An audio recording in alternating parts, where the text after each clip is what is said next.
Si Santiago Apostol ay isa sa 12 apostol ni Jesus at kapatid ni San Juan Apostol.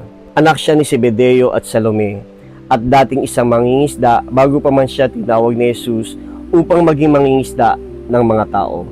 Dahil sa kanyang maalab na pananampalataya at tapang sa pagpapahayag ng Ebanghelyo, tinawag siya ni Jesus kasama ng kanyang mga kapatid na Boanerges o mga anak ng kulog. Isa rin siya sa 3 apostol na malapit kay Jesus, kasama ni San Pedro at San Juan na naging saksi sa mahalagang pangyayari tulad ng pagbabagong anyo ni Jesus sa bundok ng Tabor at ng kanyang pananalangin sa hardin ng Getsemani. Si Santiago ang kauna-unahang apostol na nag-alay ng kanyang buhay bilang martir.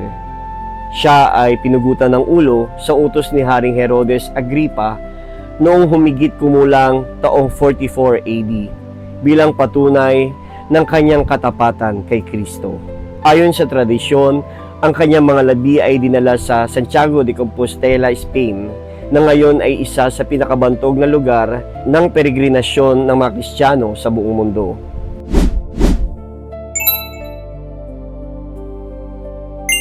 Ang tunay na pagsunod kay Kristo ay nangangailangan ng pananampalataya, katapangan at kahandaang magsakripisyo para sa katotohanan.